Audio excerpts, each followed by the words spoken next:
ಸುದ್ದಿ ಸಮಯಕ್ಕೆ ಮತ್ತೆ ಸ್ವಾಗತ. ಕಳೆದ 2 ದಿನಗಳಿಂದ ಈ ಆಮಂತ್ರಣ ಪತ್ರಿಕೆ ಸಾಮಾಜಿಕ ಜಾಲತಾಣದಲ್ಲಿ ಹರಿದಾಡ್ತಾ ಇದೆ. ಇದರಲ್ಲಿ ಹಿಂದೂ ಯುವತಿ ಹಾಗೂ ಮುಸ್ಲಿಂ ಯುವಕನನ್ನ ವಧುವರ ಅಂತ ಹೆಸರಿಡಲಾಗಿದೆ.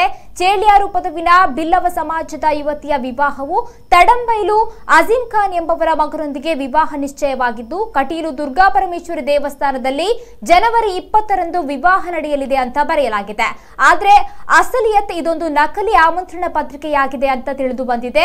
ಈ ವಿಚಾರವನ್ನ ನಿಜವೆಂದೇ ತಿಳಿದ ಕೆಲವು ಮಂದಿ ಈ ಆಮಂತ್ರಣ ಪತ್ರಿಕೆಯನ್ನ ಸಖತ್ತಾಗಿ ವೈರಲ್ ಮಾಡ್ತಾ ಇದ್ದಾರೆ.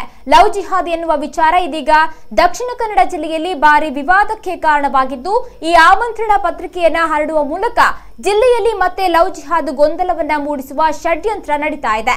ಅಲ್ಲದೆ ಯಾವುದೋ ಕುಟುಂಬದ ಮನೆ ಮಂದಿಯ ಹೆಸರನ್ನ ಉದ್ದೇಶಪೂರ್ವಕವಾಗಿ ಕೆಡಿಸುವ ಪ್ರಯತ್ನವೂ ನಡೆಯುತ್ತಿದೆ. ಸಂಬಂಧಪಟ್ಟ ಇಲಾಖೆ ಈ ಬಗ್ಗೆ ಸೂಕ್ತ ತನಿಖೆ ನಡೆಸಿ ಈ ರೀತಿಯ ನಕಲಿ ಆಮಂತ್ರಣ ಪತ್ರವನ್ನ ಸೃಷ್ಟಿಸಿ ಸಮಾಜದಲ್ಲಿ ಅಶಾಂತಿಗೆ ಕಾರಣರಾದವರ ವಿರುದ್ಧ ಕ್ರಮ ಕೈಗೊಳ್ಳಬೇಕಾಗಿದೆ.